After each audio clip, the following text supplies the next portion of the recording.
Okey, Assalamualaikum.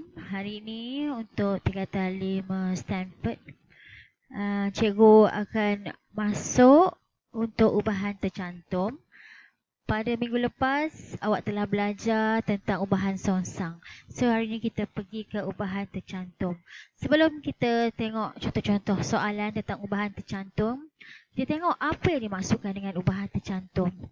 Di sini, cikgu telah memaparkan nota tentang ubahan tercantum. Bagi suatu ubahan bergabung, okey, dia sebenarnya dia bergabung antara ubahan secara langsung dengan ubahan secara songsang. Okey, itu yang dimaksudkan dengan ubahan tercantum. Contoh dekat sini ayat dia, Y berubah secara langsung dengan X kuasa M dan secara songsang dengan Z kuasa N. Ia boleh ditulis sebagai Y tanda simbol ubahan X kuasa M per Z kuasa N. Di mana X kuasa M ni mewakili ubahan secara langsung, Z kuasa N mewakili secara songsang. Okey, seperti yang cikgu dah ulang banyak kali, daripada simbol ubahan, kita kena ubah kepada simbol sama dengan. Okey, bila kita tambah simbol sama dengan, secara automatik kita kena tambah pemala K. Okey, ini kita just tambah pemala K. Okey, kita tengok contoh-contoh soalan. Okey, di sini cikgu bagi ayat yang pertama. N berubah secara langsung dengan R dan secara songsang dengan M kuasa 3. So, dia punya cara menulis ubahan tersebut adalah N. Okay, N berubah secara langsung dengan R. Okey, ini adalah simbol berubah dengan R. So, R berada di atas. Dan secara songsang dengan M kuasa 3. So, bila songsang, automatik dia akan berada di kedudukan bawah, iaitu M kuasa 3. Okey, kita tengok pula soalan yang kedua.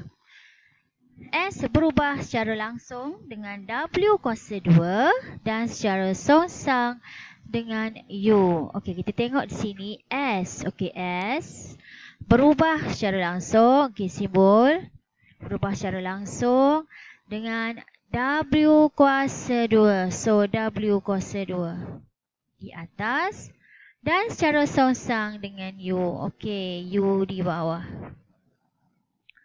Okey, ini bentuk-bentuk macam mana kita nak ubah kepada bentuk ubahan. Okey, seterusnya soalan 3.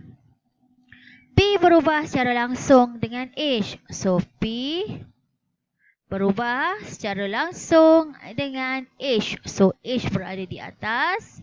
Dan kuasa 2G.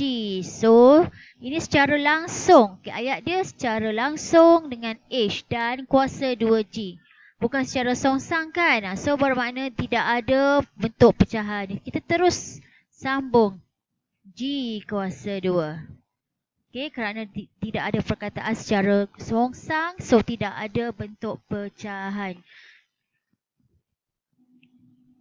Okey, seterusnya V berubah secara langsung dengan kuasa 3U. Okey, kuasa 3U. Dan secara songsang dengan punca kuasa 2T. Okey, ingat ya, ini ada perkataan secara langsung dan secara songsang. Bermakna ada bentuk pecahan. Okay, kita tengok jawapan dia macam mana. Okey, seterusnya kita tengok ya macam mana.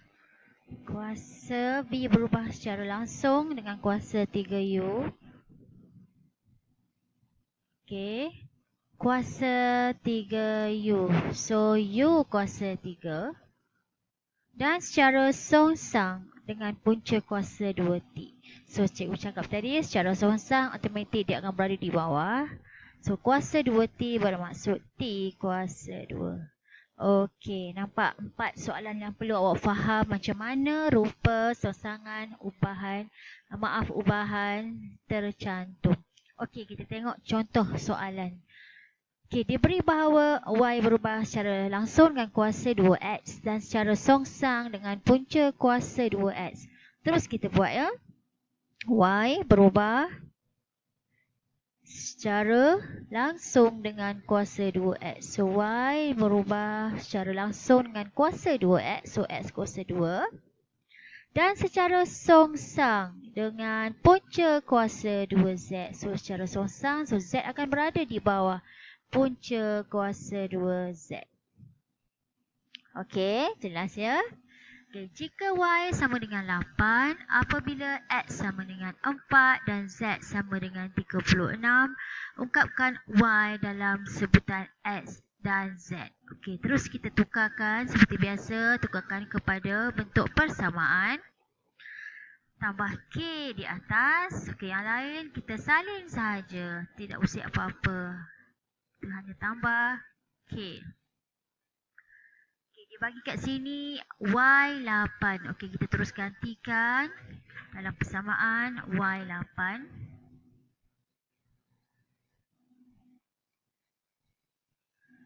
Okey, K kita tak tahu. X dia dah bagi 4. So akan jadi 4 kuasa 2. Kita ganti dalam ni ya. X. Dan Z 36.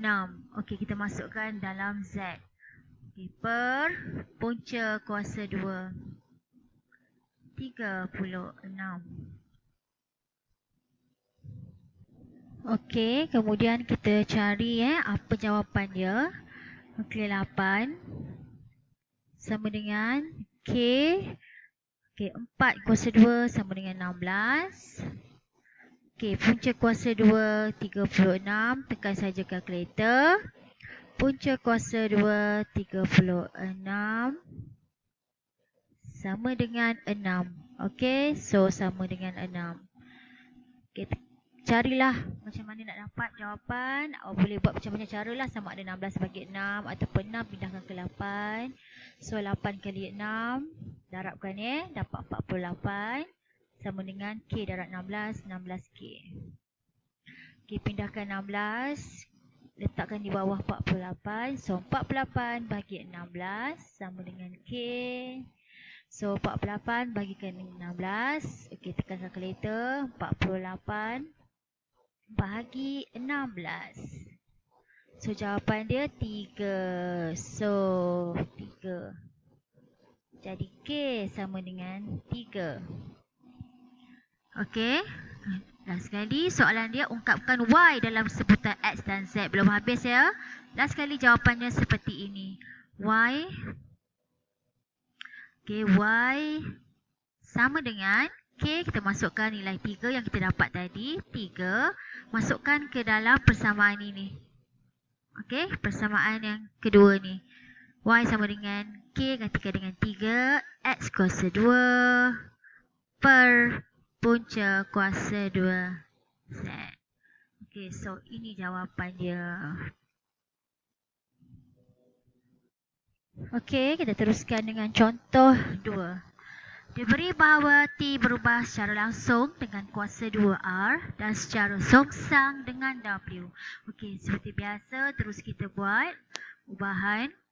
T berubah secara langsung dengan kuasa 2R. So, T berubah secara langsung dengan kuasa 2R bermakna R kuasa 2. Dan secara songsang, okay, terus kita letak bawah per dengan W. Okey, W saja.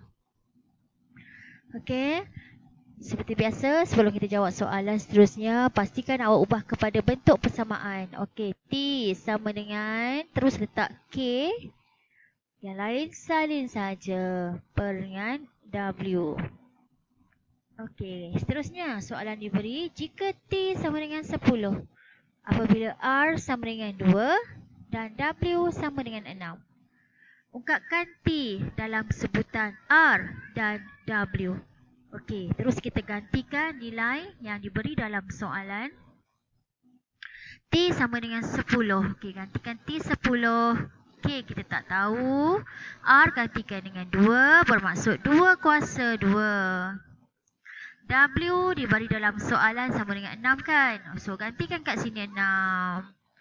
Okey, kita carilah apa jawapan K. So, seperti biasa, kita cari K 2 kuasa 2 sama dengan 4. 6. Okey, 6 pindah ke 10 jadi darab. So, 10 darab 6, 60. Sama dengan 4 darab K, 4K. Okey, 4K.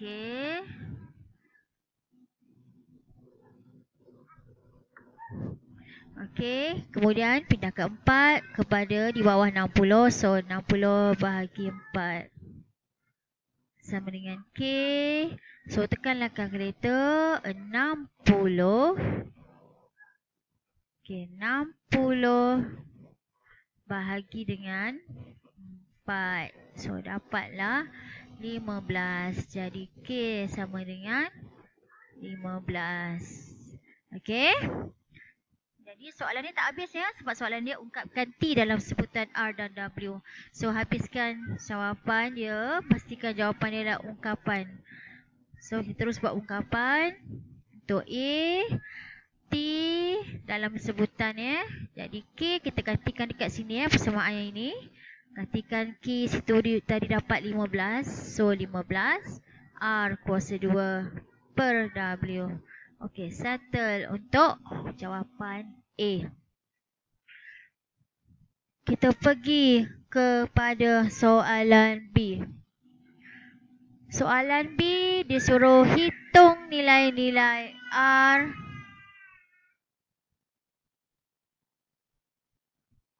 apabila T sama dengan 27 dan W sama dengan 20.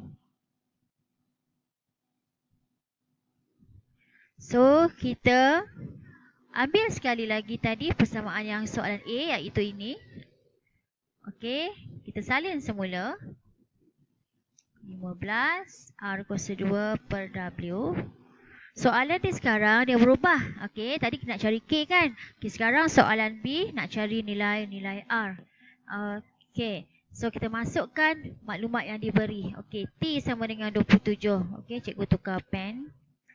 Okey, T27. Okey, masukkan T27 sama dengan 15. Salin balik. R kita nak cari R kuasa 2. W diberi dalam soalan sama dengan 20.